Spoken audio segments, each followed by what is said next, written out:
माँ सरस्वती को प्रणाम करता हूँ। आप सबकी पावन उपस्थिति को प्रणाम करता हूँ। बहुत शानदार महफिल जमी हुई है, अद्भुत व्यवस्थाएं हैं और दिनेश बाबरा ने क्या रंग जमाया, मोबाइल ने क्या क्या छीन लिया है ये उसने पूरी कविता में बताया। मोबाइल ने कुछ छीना हो चाहे नहीं छीना हो, पर ये कन्फर्म हो गया जनता को कि दुपट्टा तुमने कुमार भाई का ही छीना है।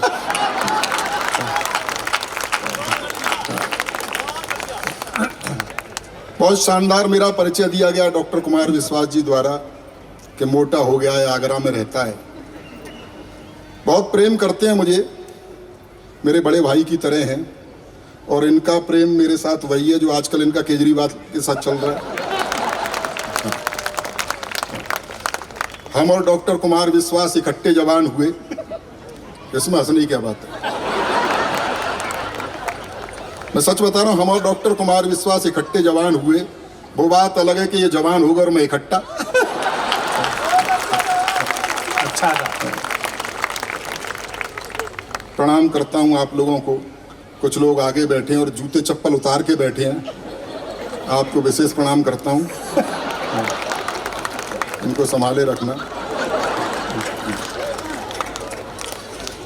बहुत प्रेम करते हैं, कई देशों की यात्राएं मैंने इनके साथ की हैं। 16-17 देशों में मैं इनके साथ गया हूँ और ऐसा नहीं कि मुझे प्रेम करते हैं इसलिए ले जाते हैं, वहाँ से इज्जत बचा के मैं ही लाता हूँ। अच्छा। हाँ, जैसे ही किसी देश में जाते हैं, भाई ज्ञान और कविता तो कोई देश बाद में सुनेगा। जैसे इमिग्रेशन से बाहर निकलते हैं, इनकी कदकाठी को देखते हैं तो विदेशी कहते हैं भारत में भुखमरी है। बाद में मैं निकलता हूँ तो समझ जाते हैं क्यों है। अच्छा, ये अच्छा था। इनके साथ जाता हूँ तो अच्छा तमाम तरह की वीआईपी व्यवस्थाएं मिल जाती हैं। बड़े कवि हैं देश के, आजकल इनको Y+ श्रेणी की सुरक्षा मिली हुई है। भीड़ से बचाने के लिए कमांडो आ जाते हैं, घेरा बनाओ घेरा बनाओ घेरा बनाओ। वो मेरे पास भी आते हैं कि भाई घेरा बनाओ घेरा बनाओ घेरा बनाओ। मैंने कहा भैया इनका बनाओ, मेरा तो बना हुआ है।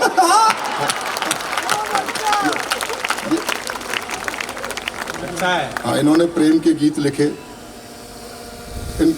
इन्होंने प्रेम के गीत लिखे, देश दुनिया ने गाए। मैं भी चाहता था प्रेम प्यार की कविताएं लिखूं, पर मेरा मानना ये है ये प्रेम प्यार की कविताएं कोई खास बात है नहीं। ये कॉलेज टाइम में जो कुछ हरकतें की गई होती हैं उसका काव्य अनुवाद है। अच्छा। हाँ, कॉलेज तो मैं भी जाता था लेकिन मैं पढ़ने जाता था। प्रयास मैंने भी कि कोई प्रेमिका हो, भाई हो सकता है इनको दिखी हो प्रेमिका की नीली नीली आंखें, तो वैसा लिख दिया। मुझे तो उसके बाप की लाल पीली पहले ही दिख गई थी। और ऐसा नहीं कि जैसा ये बताते हैं कि प्रेम में सब कुछ ठीक ठाक चलता है, प्रेम में कभी कभी परिणाम दूसरी तरह के भी निकल के आते हैं। अच्छा। मैं बहुत सीधा सरल लिखता हूँ। मेरा मानना यह है कि बहुत कठिन शब्दों के जोड़ने से भी कविता नहीं होती। बहुत से कवि आते हैं, बहुत कठिन कठिन शब्दों का प्रयोग करते हैं, चिल्ला के सुना देते हैं, आप डर के मारे ताली बजाते हो। अच्छी बात है, वाह वाह वाह। आप देख रहे थे अपनी हाइट से ज्यादा उछल रहा था दिनेश बाबरा, कहां से कहां खींच रहा था शब्दों को।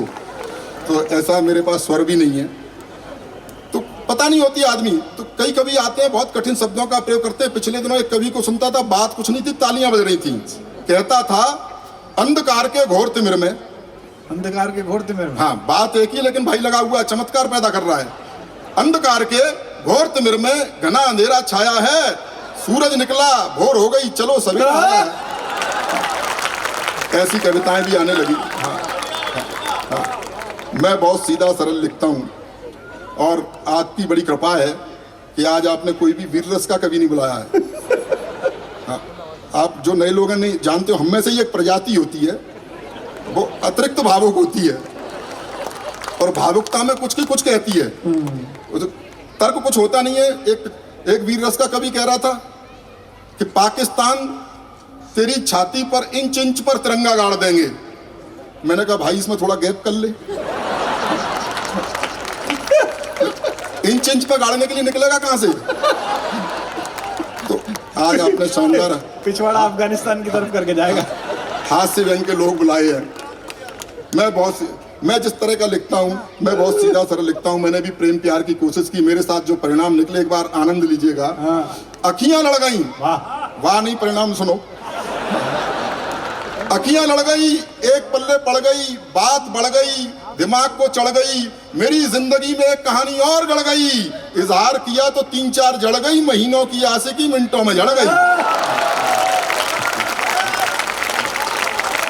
अच्छा है, अच्छा है। काफी लुटे पिटे लोग बैठे हैं और ये आपने देख ही लिया वो कितना प्रेम करते हैं। पिटने पर बधाई देने का बहुत अच्छा है, ये इनका प्रेम है। क्या शानदार शहर है बेंगलोर, आपको बधाई देना चाहता हूँ। आप सौभाग्यशाली लोग हैं, बेंगलोर में रहते। क्या मौसम है यहाँ का, 12 महीने सदाबहार रहता है। एक मैं आगरा से आया हूँ, इस समय क्या मौसम चल रहा है ऐसा। पंखा धीमे चलाओ तो चुर्र चुर्र की आवाज करता है, तो तेज चला दो तो नाक सुर्र सुर्र की आवाज करती है।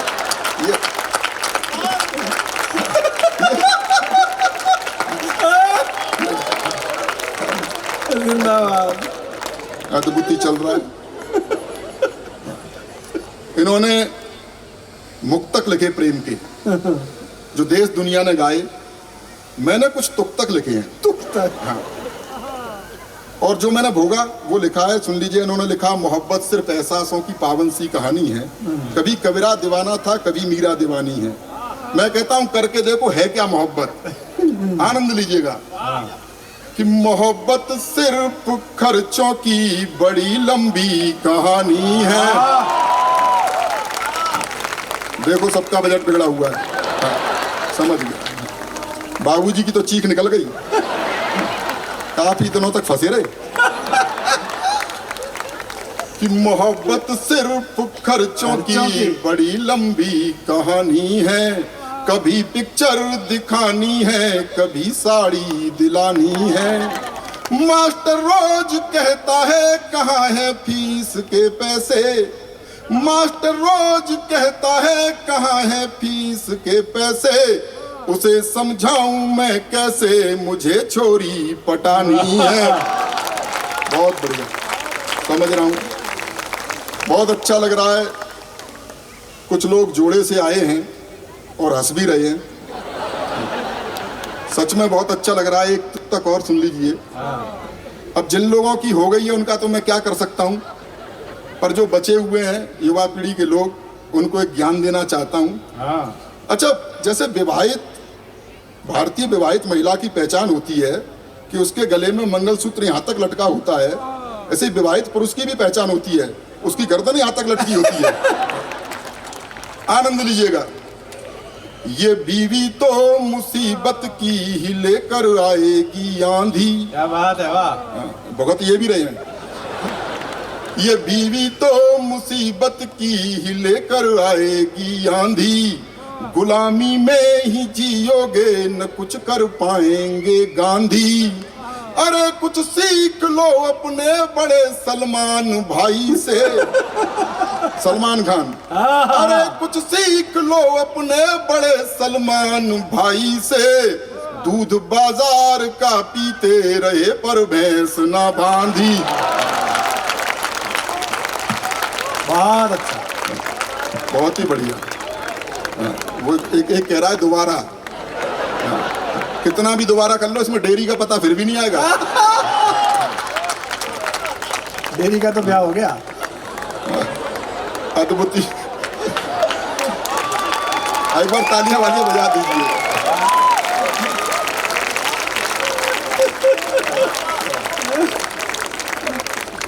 अद्भुत आनंद आ रहा है साहब। हम चुहलबाजी कितनी भी कर लें, मजाक कितनी भी कर लें, लेकिन डॉक्टर कुमार विश्वास हिंदी काव्य जगत का वो कोहिनूर हीरा है, जिसके पास बैठकर हम जैसे कवि, कंकड़ पत्थर जैसे लोग भी चमक उठते हैं। ये एक सच्चाई है। एक बार तालियां बजा दीजिएगा। मैं इतनी सारी भीड़, बहुत समय बाद मैं बेंगलोर आया हूं। क्या बुरा समय निकल के गया, कोरोना काल। 2 लॉकडाउन हमने झेले। कितना बुरा समय था, आप याद कीजिए। पहला लॉकडाउन याद कीजिए, कितने डरे हुए थे। सर्फ के पैकेट को सर्फ से धो रहे थे। क्या बढ़िया बात थी यार, वाह वाह वाह वाह वाह वाह, क्या बारीक बात थी। अद्भुत ही मामला था। अपनी ही घरवाली के साथ घर में बंद थे। उसी की शक्ल देखनी पड़ रही थी। ब्यूटी पार्लर तक बंद थे। बाद में सरकार को थोड़ी दया आई तो उसने शराब के ठेके खुलवा दिए, जिसे पी करके चुड़ैल भी सुंदर दिखाई देती है। क्या समय निकाला है हमने साहब। और मैं सच्ची घटना बता रहा हूं, कोई जोक नहीं है ये। मेरी पत्नी, अच्छा बाहर पुलिस अपना काम कर रही थी, उस समय 2 ही लोग काम कर रहे थे कोरोना काल में, या तो डॉक्टर या पुलिस। बहुत ही बढ़िया काम कर रहे थे, दोनों ही वैक्सीन लगा रहे थे। डॉक्टर फिर भी पूछ लेता था पहली बार किधर लगी थी। पुलिस कुछ नहीं पूछती थी। बाहर डंडे पड़ रहे हैं, ऐसे में पत्नी बोली, सुनो जी मेरी लिपस्टिक खत्म हो गई है। अच्छा, मेरी सहेली के घर से एक लिपस्टिक ले आओ। मैंने कहा तेरे जरा से होठ लाल करने के चक्कर में पुलिस मेरा क्या क्या लाल करेगी। उन विषम परिस्थितियों से हम निकल के आए हैं। मैं 1-2 व्यंग छड़काएं आप तक पहुंचाना चाहता हूं। जिस तरह की कविताएं मैं लिखता हूं, युवा पीढ़ी के लोग बैठे हैं, तमाम तरह की समस्याएं देश में है। एक बड़ी समस्या जो देश की नहीं पूरे विश्व की समस्या, उसे रेखांकित करना चाहता हूं। व्यंग का विद्यार्थी हूं, बात आप तक पहुंच जाए तो आपका प्यार चाहूंगा कि सेना की भर्ती की लाइन में खड़े एक बूढ़े को देखकर, सेना की भर्ती की लाइन में खड़े एक बूढ़े को देखकर ऑफिसर गरमाया। उसने बूढ़े से कुछ इस तरह फरमाया, बुड्ढे शमशान प्रतीक्षा कर रहा है और तू सेना में भर्ती हो रहा है, क्या दिमाग में कीड़े पड़े हैं। तो बूढ़े का जवाब था, नंबर आते आते बूढ़े हो गए तो हम क्या करें, लाइन में तो जवानी से खड़े हैं।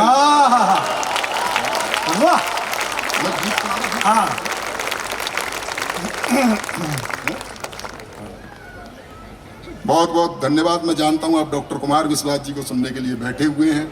हम लोग आपको स्कीम में सुनाए गए हैं। स्कीम, ये सुनना पड़ेगा ये आपको, खड़े हो गए हैं तो थोड़ी देर बाद वो सुनाएंगे ही। बहुत बहुत बधाई देना चाहता हूँ इस सोसाइटी को और तमाम स्पॉन्सर्स जो पीछे हैं। वो बता रहा था कि कहाँ गया था कार्यक्रम में, तो फलाने रेमंड वाले स्पॉन्सर्स ने ये दिया वो दिया, पीछे बैंक के बैनर लगे हुए हैं। इसे क्या पता कि इन्होंने इनसे तो अडानी ले गया। मैं आपको बहुत बहुत बधाई देना चाहता हूं सभी को कि आपने इस उत्सव होली के अवसर पे हिंदी के कवि बुलाए, डॉक्टर कुमार विश्वास बुलाए। कुछ भी करा सकते थे, रॉक पॉक, जितना पैसा ये लेते हैं उसमें में कुछ भी हो सकता था, लेकिन आपने हिंदी के कवि बुलाए, इसके लिए मैं आपको बधाई देना चाहता हूं। कहीं ना कहीं आप संस्कारों को जिंदा रखे हुए हैं, भारतीय संस्कृति को जिंदा रखे हुए हैं।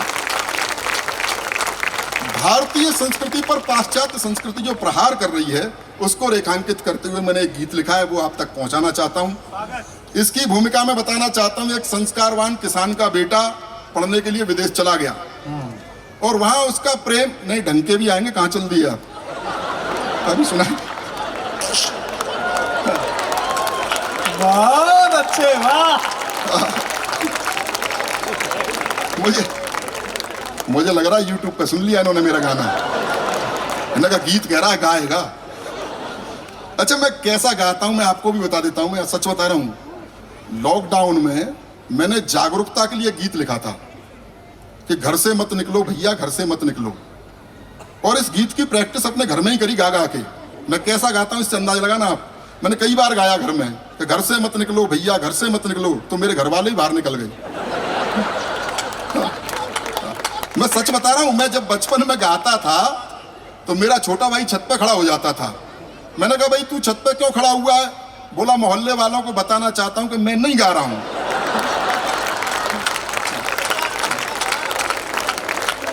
लेकिन एक जरूरी गीत है, आप लोगों के सम्मान में पढ़ना चाहता हूं। आप संस्कारों को जिंदा रखे हुए हैं, भारतीय संस्कृति को जिंदा रखे हुए हैं। एक किसान का बेटा पढ़ने के लिए विदेश चला गया, वहां उसका प्रेम एक मॉडर्न लड़की से हो गया जो पूरी तरह पाश्चात्य रंग में रची बसी थी। और रची बसी क्या थी? लिपि पुती थी। हाँ। कुछ दिनों बाद उसे लगा कि इसके साथ मेरा निर्वहन नहीं हो सकता, इसके साथ नहीं निभ सकती, तो उसने उसे पत्र लिखा कि मैं तुम्हें प्यार नहीं दे पाऊंगा। और क्यों नहीं दे पाऊंगा, सारे तर्क उसने उसमें लिखे, वो आप तक पहुंचाना चाहता हूं। एक बार तालियां बजा करके माहौल दे दीजिएगा। जो उसने लिखा, ओ कंप्यूटर युग की चोरी, ओ कंप्यूटर युग की चोरी, मन की काली तन की गोरी, किंच तो अपनी बाहों का गलहार नहीं दे पाऊंगा, करना मुझको माफ, मैं तुमको प्यार नहीं दे पाऊंगा। यो कंप्यूटर युग की चोरी। क्यों नहीं दे पाऊंगा? तर्क सुनिए कि तुम फैशन टीवी सी लगती, मैं संस्कार का चैनल हूँ। वाह, तुम फैशन टीवी सी लगती, मैं संस्कार का चैनल हूँ। तुम मिनरल वाटर की बोतल, मैं गंगा का पावन जल हूँ। आहा। तुम करो गाड़ियों की मांगे, मैं पाँव पाँव चलने वाला। तुम हेलोजन सी जलती हो, मैं दीपक सा जलने वाला। तो चमक दमक वाला तुमको संसार नहीं दे पाऊंगा, करना मुझको माफ, मैं तुमको प्यार नहीं दे पाऊंगा। यू कंप्यूटर यू की चोरी। बहुत अच्छे। लड़की मॉडल मॉडलिंग करती है कि तुम रैंप पे देह दिखाती हो, मैं संस्कार को जीता हूँ। वाह, तुम रैंप पे देह दिखाती हो, मैं संस्कार को जीता हूँ। जब तुम्हें देख सीटी बजती, मैं घूंट लहू का पीता हूँ। तुम सदा स्वप्न में जीती हो, मैं हूँ यथार्थ जीने वाला। तुम जाम टकीला पीती हो, मैं हूँ मट्ठा पीने वाला। तो फास्ट फूड भी मैं तुमको हर बार नहीं दे पाऊंगा, करना मुझको माफ, मैं तुमको प्यार नहीं दे पाऊंगा। यू कंप्यूटर यू की चोरी। तो ताली वाली बजाते रहिए, क्योंकि आसाराम बापू की कथा नहीं हो रही है ये। आप समझ रहे हो, बुला लिए, काम पर लगा दिए, करते रहेंगे। लेकिन शानदार श्रोता है, आनंद आ गया आज। वो याद आ गया मुझे, ये भी सच्ची घटना, ये कोई जोक नहीं है। संजय दत्त को तिहाड़ वहाँ जोधपुर जेल से जल्दी रिहा कर दिया था, क्योंकि उसके जेल में आचार व्यवहार ठीक ठाक थे। ये खबर टीवी पर चल रही थी। मेरा एक 12-13 साल का भतीजा, उसने ये खबर पढ़ी कि चाचा इसे जल्दी क्यों छोड़ दिया जोधपुर जेल से। मैंने कहा बेटा, इसके जेल में आचार व्यवहार संस्कार बहुत अच्छे थे, इसलिए छोड़ दिया। बोले अच्छा, आसाराम बापू जेल में भी नहीं मानने क्या? आनंद लीजिएगा कि तुम क्लॉक अलार्म से न जगो, मैं कॉक बांग से जगता हूँ। वाह, तुम क्लॉक अलार्म से न जगो, मैं कॉक बांग से जगता हूँ। तुम डिस्को की धुन पर नाचो, मैं राम नाम ही जपता हूँ। वाह। तुम डैडी को अब डैड कहो, अंग्रेजी की भी अंग्रेजी। हाँ, तुम डैडी को अब डैड कहो, मम्मी को मॉम बताती हो। तुम करवा चौथ भूल बैठी, डे वैलेंटाइन मनाती हो। तो तुम्हें तुम्हारे सपनों का त्योहार नहीं दे पाऊंगा, करना मुझको माफ, मैं तुमको प्यार नहीं दे पाऊंगा। यो कंप्यूटर युग की छोरी। और तक सुनिए कि तुम पॉप म्यूजिक सी बजती, मैं बंसी की धुन का दुनिया। वाह, तुम पॉप म्यूजिक सी बजती, मैं बंसी की धुन का दुनिया। मुझ पर डॉट फोन भी ना, तुम पर इंटरनेटी दुनिया। तुम मोबाइल के मैसेज सी, मैं पोस्ट कार्ड लिखने वाला। तुम टेडी बियर सी लगती, मैं गुब्बारा उड़ने वाला। तू भौतिकवादी सुख साधन संचार नहीं दे पाऊंगा, करना मुझको माफ, मैं तुमको प्यार नहीं दे पाऊंगा। यो कंप्यूटर युग की छोरी। बहुत अच्छे। अंतिम मंद पढ़ता हूँ। इसमें कुछ प्रतीक राजनीति से हैं। कवियों का, साहित्यकारों का किसी भी राजनीतिक दल से कोई लेना देना होता नहीं है। मस्ती में लिखा है, मस्ती में सुन लीजिएगा। और इसमें जो अंतिम नाम आए उन्हें प्रणाम कर लीजिएगा, क्योंकि वो हमारे कुनबे से भी थे। कि मैं धरती पुत्र मुलायम सा, तुम हो कठोर माया जैसी। वाह, मैं धरती पुत्र मुलायम सा, तुम हो कठोर माया जैसी। मैं सिंह गर्जना वाला हूँ, तुम हथनी की काया जैसी। तुम सब कुछ अपना हार चुकी, तुम सब कुछ अपना हार चुकी, मैं जीता हुआ जुआरी हूँ। तुम इटली की रानी जैसी, मैं देसी अटल बिहारी हूँ। तो तुमको अपने जीवन की सरकार नहीं दे पाऊंगा, करना मुझको माफ, मैं तुमको प्यार नहीं दे पाऊंगा। बहुत बहुत अच्छे। एक बार जोरदार तालियां रमेश के लिए। वाह।